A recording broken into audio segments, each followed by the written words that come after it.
விவேக் அவர்கள் ஒரு படத்துல சொல்லியிருப்பாரு, ராமர் கருப்பு, கிருஷ்ணர் கருப்பு அப்படின்னு. அதே மாதிரி இதிகாசங்களையும் புராணங்களையும் ரொம்ப முக்கியமான கதாபாத்திரங்கள் எல்லாமே கருப்பா தான் இருந்திருக்காங்க. உதாரணத்துக்கு மகாபாரதத்துல பாஞ்சாலி, மகாபாரதத்தை இயற்றிய வியாசர், அப்புறம் நம்மாழ்வார், இப்படி நம்ம சொல்லிக்கிட்டே போலாம். சாமுத்திரிகா லட்சணத்துல கருப்பு தான் அழகு அப்படின்னு சொல்லியிருக்காங்களாம். கிருஷ்ண அப்படின்னாலே கருப்பு தானா. கிருஷ்ணர் கருப்பா இருந்ததுனாலதான் அவருக்கு கிருஷ்ணன் அப்படின்னு சொல்லி பேர் வச்சாங்களாம். பாஞ்சாலியும் கருப்பா இருந்ததுனால அவங்களுக்கு கிருஷ்ணா அப்படிங்கிற பேரும் உண்டாம். வியாசர் மகாபாரதத்துல பாஞ்சாலிய அவ்வளோ அழகா வர்ணிக்கிறாரு. அதுல ஷியாமா அப்படிங்கிற வார்த்தையை பிரயோகப்படுத்தியிருப்பாரு. ஷியாமா அப்படின்னா கருப்புன்னு அர்த்தம்.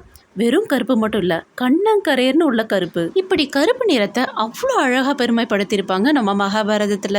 அதனால கருப்பு நிறம் ஒரு அசிங்கம் கிடையாது, அது ஒரு குறையும் கிடையாது. கடவுளே கருப்பு நிறத்துல இருக்கும்போது அவர் படைச்ச குழந்தைங்க நம்ம கருப்பா இருக்கிறதுல என்ன தப்பு இருக்கு? அதனால கவலையே வேண்டாம்.